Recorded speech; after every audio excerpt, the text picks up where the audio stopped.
పుణ్యకార్యాల వల్ల నరకం నుండి తప్పించుకోవచ్చా? పురాణ శ్రవణం, దీప ప్రదీపన ఫలితాలు ఎలా శక్తివంతమైనవి? ఈ ప్రశ్నలకు సమాధానంగా సాగే అనగనగాలోని నేటి కథనమే నరకం నుండి విముక్తి కలిగించే కార్తీక పౌర్ణమి పూజా పుణ్య ఫలితం.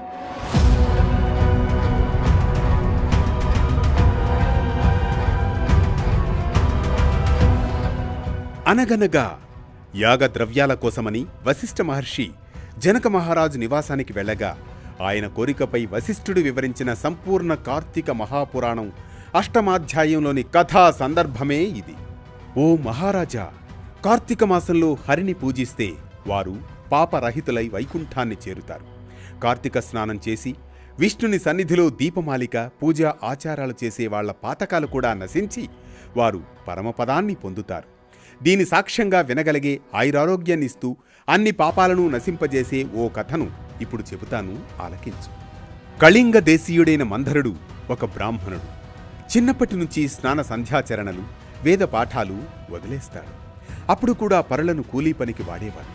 అతని సతీమణి సుశీల సుగుణవతి. భర్త ఎంత దుర్మార్గుడైనా ద్వేషం లేక భక్తితో పాతివ్రత్య నిష్ఠతో అతన్ని అనుసరించేది. కొద్ది రోజుల తర్వాత మంధరుడు కూలీగా జీవించడం కష్టంగా భావించి అడవిలోకి వెళ్లి ఖడ్గం తీసుకుని దారుల్ని కొట్టి వారి నుంచి ధనాన్ని దొంగిలిస్తూ ఉండేవాడు. ఆ ధనంతో జీవించేవాడు.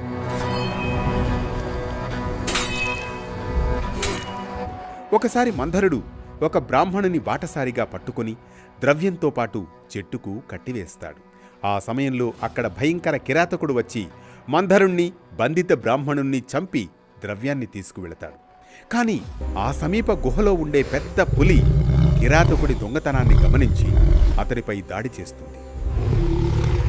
పులి తన పంజాతో, కిరాతకుడు తన ఖడ్గంతో ఒకరిపై ఒకరు దాడి చేసుకుంటారు.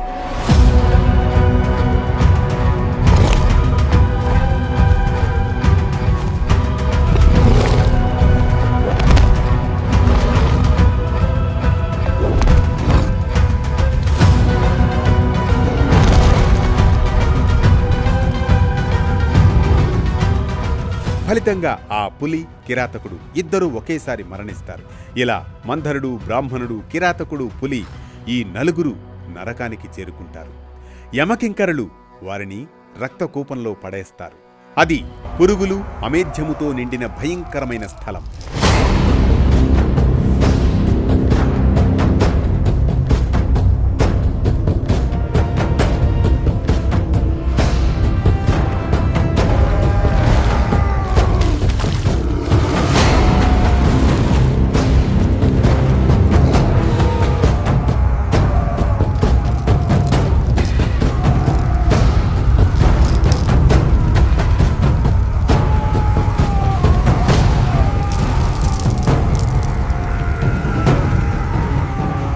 ఇలా ఉండగా భూలోకంలో భర్త మృతి వివరాలు తెలియని మంధరుడి సతీమణి సుశీల మాత్రం నిత్యం భర్తను తలుచుకుంటూ ధర్మవంతంగా హరిభక్తితో సద్గుణ సాహచర్యంతో జీవిస్తోంది.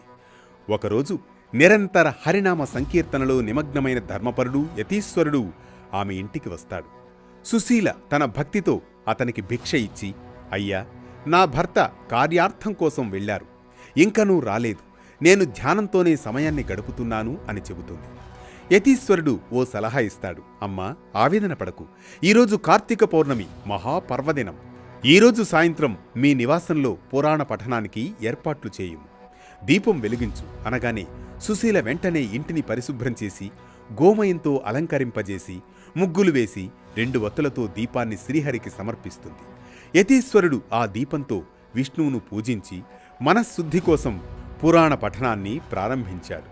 సుశీల పరిసరాల్లో ఉన్న వారందరి చేత పురాణం వినిపింపజేసి తాను కూడా ఆ పురాణాన్ని ఏకాగ్రతతో విని నిత్య హరిభక్తిని కొనసాగిస్తుంది.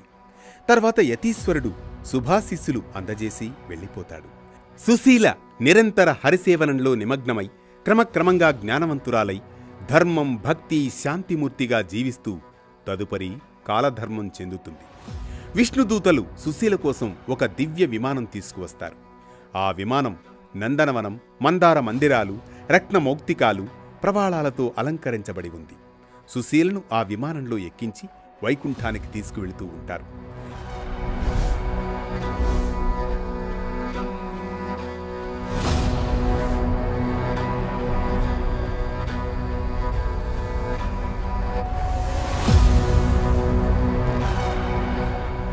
మార్గమధ్యంలో నరకంలో తన భర్త మందరుణ్ణి గుర్తిస్తుంది సుశీల. అతను నరకంలో ఇంకా మరింతమంది జీవులతో ఉంటున్నాడు. సుశీల ఆ విమానాన్ని ఆపించి ఈ పరిస్థితి ఎందుకు దాపరించింది అని విష్ణుదూతలను అడుగుతుంది. విష్ణుదూతలు ఆమెకు వివరిస్తారు. అమ్మా, నీ భర్త మందరుడు వేదాచారాలను విస్మరించి కూలీగా కొద్దికాలం దొంగతనం కూడా చేశాడు, దుర్మార్గంగా జీవించాడు. అందువల్ల ఈ నరకాన్ని అనుభవిస్తున్నాడు. అలాగే మరో బ్రాహ్మణుడు మిత్రుణ్ణి చంపి అతని ధనాన్ని తనకై తీసుకెళ్లే ప్రయత్నం చేస్తూ నీ భర్తకు బంధితుడయ్యాడు. అతని పాపాల కారణంగా మానవ రూపంలో నరకాన్ని పొందాడు. మూడవవాడు కిరాతకుడు. ఆ బ్రాహ్మణుని చంపి నీ భర్తను కూడా హతం చేయడం వలన నరకాన్ని పొందాడు. నాల్గవ జీవి ఒక పులి. అతను మునుపటి జన్మలో ద్రావిడ బ్రాహ్మణుడిగా ఉండి దుర్మార్గాలు చేసినందున నరకాన్ని అనుభవించి పులిగా పుట్టాడు. ఆ పులి కూడా కిరాతకుడి తోడుగా నీ భర్తకు నరకం చేరడానికి కారణమైంది. ఇవే ఆ నలుగురి నరకానికి కారణాలు అని విష్ణుదూతలు సుశీలకు వివరిస్తారు. సుశీల విష్ణుదూతలను చూసి అడుగుతుంది, ఏ పుణ్యమూ చేయగా నరకంలో ఉన్న వీరు నలుగురు ఎలా తప్పించుకోగలరు అని. విష్ణుదూతలు చెబుతారు, అమ్మా, కార్తీక మాసంలో నీ చేత చేయబడిన పురాణ శ్రవణం వల్ల నీ భర్త మందరుడు కూడా నరకం నుంచి తప్పించుకోగలడు. నువ్వు ఇంటింటికి వెళ్లి ప్రజలను పిలుస్తూ పురాణం విన్న పుణ్యం, మిత్రద్రోహి బ్రాహ్మణుడు విన్న పుణ్యం, నీవు సమర్పించిన 2 ఒత్తుల పుణ్యం వల్ల కిరాతులు, వ్యాఘ్రాలు, అదే పులి కూడా నరకం నుంచి విముక్తి పొందుతుంది.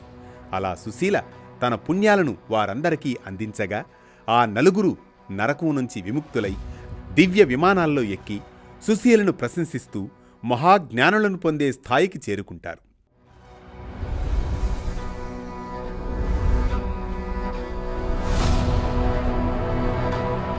కాబట్టి ఓ మహారాజా, కార్తీక మాసంలో పురాణ శ్రవణం చేస్తే హరిలోకాన్ని తప్పనిసరిగా పొందవచ్చని తెలుసుకో అంటాడు వశిష్ఠుడు జనకునితో. ఇది నరకము నుండి విముక్తి కలిగించే కార్తీక పౌర్ణమి పూజా పుణ్య ఫలితం. ఈ కథనం మనకిచ్చే సామాజిక సందేశం ఒక్కటే: మన జీవితం కేవలం వ్యక్తిగత ఫలానికే పరిమితం కాదని, ధర్మం, భక్తి, సద్గుణాలు పాటించడం ద్వారా మనం కుటుంబం, సమాజానికి స్ఫూర్తిగా అందరికీ శాంతి, సౌభాగ్యం అందించాలని. ప్రతినిత్యం ఓ పురాణ కథనం, సూటిగా, స్ఫూర్తిమంతంగా, సామాజిక సందేశంగా. ధర్మం చెప్పే కథల సవ్వడి, జ్ఞానం చెలరేగే కథన ఒరవడి. అనగనగా అంటూ మళ్లీ రేపు పలకరిస్తుంది ఆరుబయట వెన్నెల్లో జోకొట్టే కథల్లా. కొనసాగుతూనే ఉండండి వేటు న్యూస్తో.